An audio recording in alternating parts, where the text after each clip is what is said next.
it's only right I follow up on this story since I addressed it initially.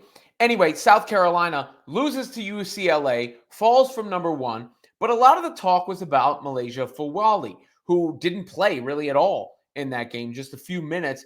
And there was a bunch of talk on social media about she should transfer and the like. And Dawn Staley wasn't asked about it after that game, but she has since addressed it. And she actually even uttered the word transfer. She said, everybody wants to say transfer, but we trust over here, and talked about it being a process with Fulwiley and how, her development is at the top of mind, that it wasn't about that one game. It's about getting her to the place she needs to be and having a long career in the WNBA.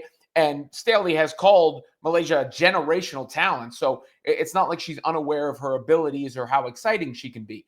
Now, Dawn Staley has had a better track record, or more of a track record, I guess you should say, developing bigs. So we'll see how she does with a super talented guard. And I'd like to know whether the lack of playing time was about something off the floor or on it, because on the floor, I do think you need to allow a player like Fulwiley to play through mistakes, if you will. You can't put her in a box, but Dawn Staley is a much more accomplished coach than I am, so I will take her at her word and how she chooses to handle this whole situation.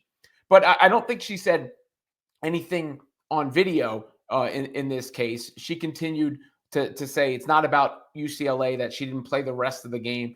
It is about that her picture is up here, pointing to the posters of other South Carolina women's basketball greats hanging in the gym, and said basically that she is in the league for as long as she wants to be. And that's the process. Sometimes that process forces you to be uncomfortable at times, but then you address things and move forward. So I don't know what the uncomfortable thing was, because she has in the past called it a battle with coaching Fulwiley. And I think part of that is trying to get her to not try stuff that Staley believes is a little too out of control at times. But regardless, there is coaching, right? Like coaching, that she's allowed to coach her player. And of course, like the idea that, the transfer thing is a little silly just because we're right at the beginning of the season. And, you can't just run away at the first sign of adversity. That's not also a good message to send to developing players or young people in general. So it'll be an interesting story to follow as the season goes along, because the guards playing in front of Fulwiley are not as talented as she is. Now, she's not a big guard, so that could be one thing that holds her back in a sense.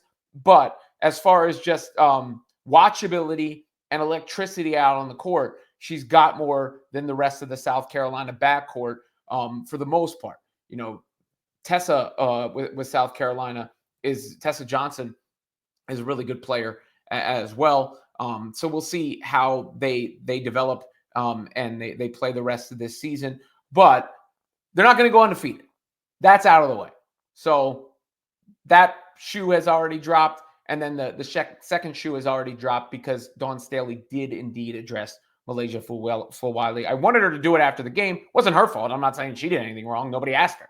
But now she has been asked, and she answered and says it's not about transferring. It's about trust, and that everything is good in the house of South Carolina.